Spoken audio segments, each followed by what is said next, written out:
Greetings to all marvelous viewers. Welcome back. What would your answer be if I asked you who your favorite space biker is from the comic book world? Well, there is only one correct answer to that, and his name is Lobo. Today, we will explore who this muscular Hell's Angel-inspired alien is, and what the story is with his homeworld and its people. So saddle up for this insane interplanetary ride, and hold on to something. Before we go into our explanation, we have a very small request. If you like our content, please support us by subscribing to our channel. This is a small click for you, but for us, it means a lot. Thank you. Let's begin.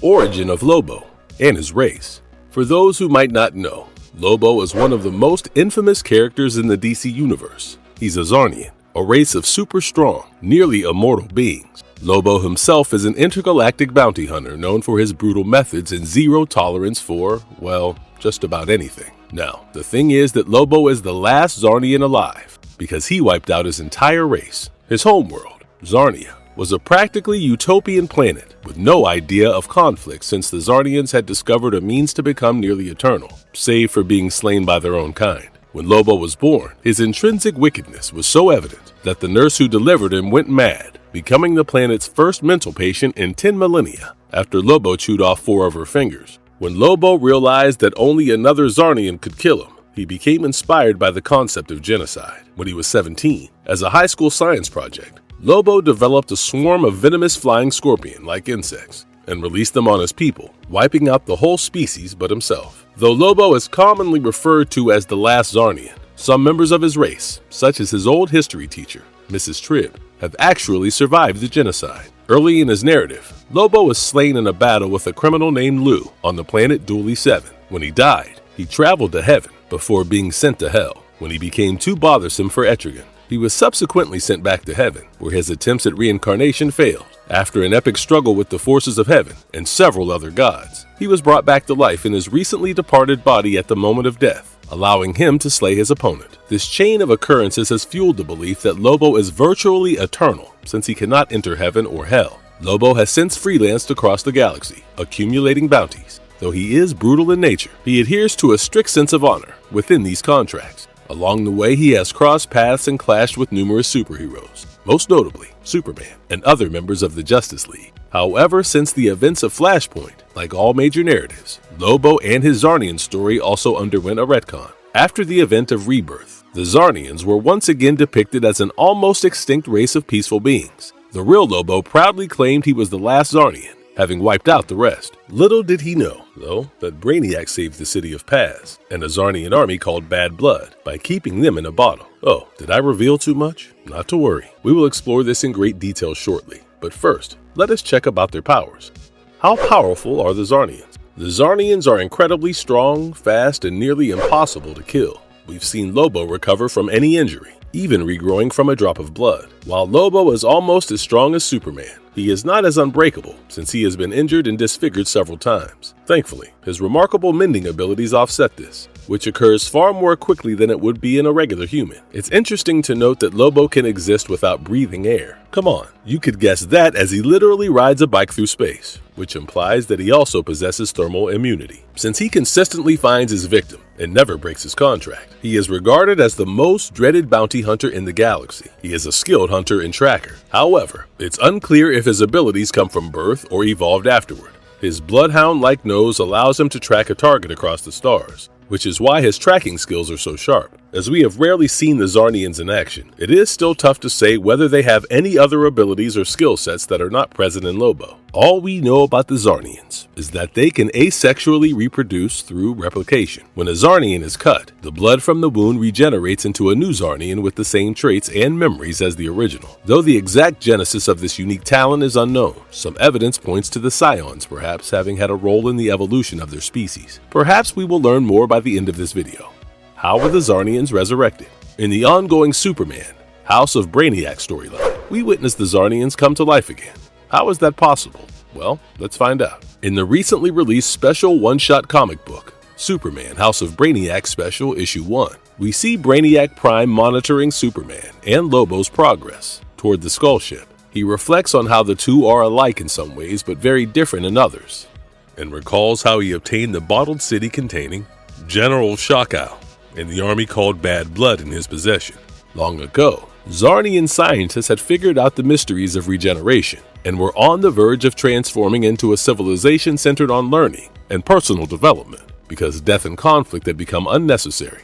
But the rest of the violent insubordinates united under General Shakau's banner and took over the city of Paz. General Shakau was something of an urban legend in Zarnia, according to Lobo. He was strong enough to seize control of Paz and hold it against the rest of Zarnia in his capacity as Bad Blood's leader.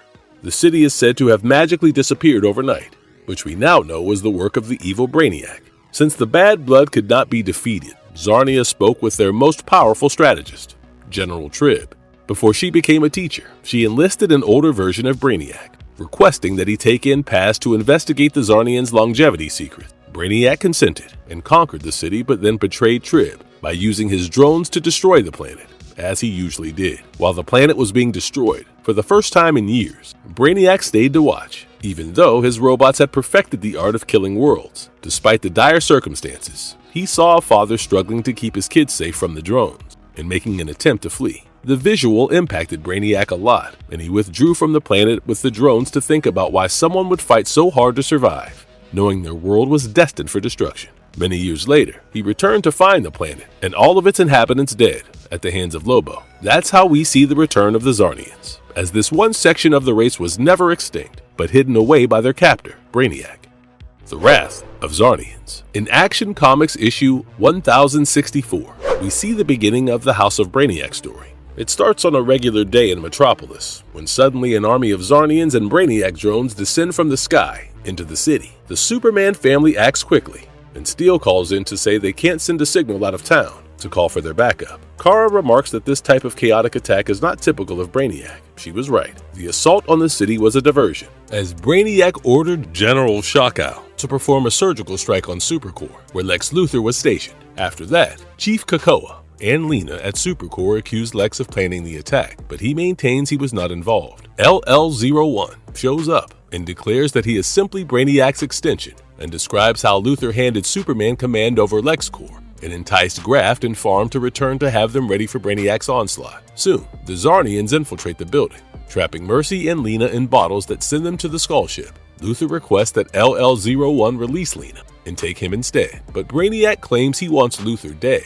Luthor activates his watch, which creates a warsuit force barrier around him for 10 seconds. He knocks one of the Zarnians out of the window, and they fall to the ground, killing Luthor's assailant. Luthor immediately contacts Superman to tell him Brainiac is pursuing the Superman family. He emphasizes the importance of ensuring Brainiac cannot capture any Kryptonian. Luthor then orders Superman to face Brainiac directly, but Clark is unable to find his ship, which is camouflaged in the Earth's atmosphere. The attackers immediately abduct members of the Superman family, including Superboy, Supergirl, the Super Twins, and Kong Kenan.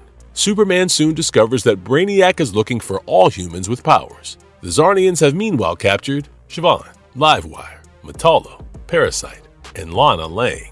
Soon, two of the Zarnians seem to overpower and subdue Superman. General Shakau approaches them.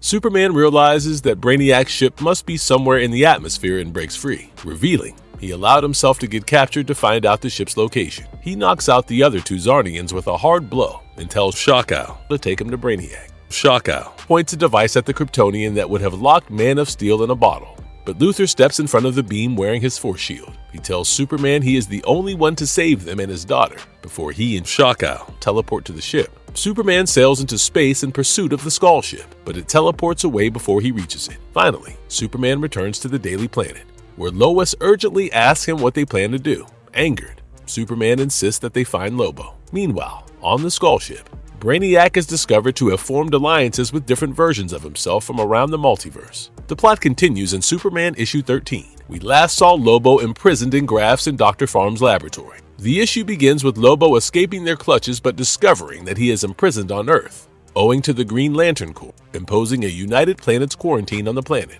He goes to the iconic pub, Warriors, in search of a drink, and is immediately challenged by Superman. Lobo attacks Superman, anxious for a battle after being sidelined for so long. To his astonishment and satisfaction, the Man of Steel exhibits unexpected aggression, hitting Lobo in the face with his heat vision and smashing his skull into the floor. Superman angrily wants to know where Brainiac is, but Lobo has no idea what he is talking about. Meanwhile, Brainiac subjects Livewire and Parasite on the Skull Ship to terrible tests. Brainiac claims that he has accumulated all of the information in the multiverse and must now invent, and emits electrical sparks before collapsing and regurgitating green fluids. 4 of his other selves then transport him away for recovery. Next, we see Superman playing a videotape of the attack for Lobo back on Earth. Lobo attests that they are, in fact, genuine Zarnians, and acknowledges General Shockow as a mythical person whom he held in high regard. Lobo acknowledges the difficulty of getting over the Lantern's obstruction, but agrees to help Superman find them. 2 scientists from Supercorp provide a workaround, speculating that a tiny spaceship with cloaking capabilities would be able to get past. They disclose that they have already built one of these craft, Superman's Space Hover. Lobo and Superman eventually break the quarantine line while traveling through space, only to be assaulted by General Shockow and his men. Despite being slightly starstruck by meeting his idol, Lobo joyfully marches into fight with Superman. Back on the ship, Brainiac emerges from his recuperation tank and speaks with Luthor, who has returned to his normal size. Luthor claims he understands what is ailing Brainiac. He offers to help him in his present endeavor and vows to give him Superman if he frees his daughter, Lena. In House of Brainiac Part 3, as shown in Action Comics issue 1065, when facing Bad Blood, Superman and Lobo show fearsome strength. Still, Superman realizes that the Zarnians are only trying to slow them down and let Brainiac get away. He informs Lobo that they must withdraw and chase the fleeing ship further, with which Lobo grudgingly agrees. Lobo is having the time of his life battling his childhood idol. On the Skull ship, Supergirl and Superboy successfully escape the bottles, but they are shrunken and powerless, unable to use their skills, including Superboy's tactile telekinesis. Realizing that liberating the others would be futile in their current form, they decide to seek out the lab where Livewire and Parasite are being housed, as they are at their normal size. After realizing the semi-reformed villains, Supergirl takes them to the armory, where Livewire uses one of Bad Blood's firearms to return Superboy and Supergirl to full size. Despite their inert powers, they arm themselves with Brainiac's weaponry and prepare to battle the parallel Brainiacs. Supergirl tells Connor to liberate the others, while she faces Brainiac Prime. Brainiac, on the other hand, quickly apprehends her and holds her captive. He takes her to a laboratory where Luthor works on a bottled city. With Luthor's help, the bottled city is restored to its regular full-size condition and placed atop the Skull ship, under a force field dome. Brainiac then lifts them on a floating platform, shocking Supergirl by revealing that the city and its residents are Coluan. Supergirl breaks free, seizes Luthor, and dives from the platform into the city below. Brainiac orders his other selves to find and arrest Supergirl but to assassinate Luthor on sight. In parallel action, Superman and Lobo lose track of Brainiac's trail, prompting the latter to advise that they visit Hardcore Station and question Space Cabbie about Brainiac's location. However, Space Cabbie professes ignorance of Brainiac's whereabouts and says that Bad Blood has been targeting worlds where people have superpowers. Just then, Shockow and Bad Blood arrive at the station. They've been following Superman and Lobo. As things begin to heat up, Superman and Lobo are ready to fight when Shockow makes an unexpected offer to Lobo. He feels that Lobo's reputation is changing and offers his guidance in fulfilling this new potential, to which he insinuates that Lobo would be the perfect candidate to be the new leader of Bad Blood. Lobo, after some reluctance, agrees. However, in a twist of fate, Shockow insists that Lobo must demonstrate his commitment by eliminating Superman. Yikes. In Superman issue 14, House of Brainiac Part 4, Superman and Lobo fight inside Hardcore Station as Shockow and Bad Blood watch from the sideline. Fearing the station's destruction, Superman moves the battle outside and confronts Lobo about his alliance with Brainiac. Lobo openly acknowledges that he is just excited about the prospect of heading a gang after so much time working alone. As the battle escalates, General Shockow and his soldiers step in and apprehend a weakened Superman. Shockow is impressed by Lobo's leadership potential and deems him the one to lead the House of Lobo. But before doing so, they have to take Superman to Brainiac. Meanwhile, as seen in the last issue, Supergirl and Luthor drop from the Skull ship to the surface of the Coluan city. Luckily, Supergirl's powers have largely recovered, so she could stop their fall and land them safely. As they try to leave the city, Supergirl confronts Luthor about his working with Brainiac. Luthor explains that during the Doom War, he looked into Brainiac's mind and found holes in his otherwise omniscient knowledge. These holes are driving Brainiac nuts, as his mind fills them with information on how to make something frightening and powerful. Luthor insists that he really has changed and was trying to prevent Brainiac's plans. Their escape is cut short as they are confronted by one of the Brainiac alters and a bunch of drones. They are eventually saved by Brainiac 2, and Lysol docks, Brainiac 2 insists they meet with the rest of Brainiac's progeny in the city before attacking Brainiac Prime. Back on the ship once again, the Brainiac Alters monitor the incarceration of the Superman family, Parasite, and Livewire in pods, lining the ship's walls. Lobo and Shockow arrive with Superman and bring him to Brainiac Prime, who places him in the last pod. Brainiac speaks to Superman about his developing understanding of how Superman derives power from his family. Soon, Brainiac plugs himself into the machine.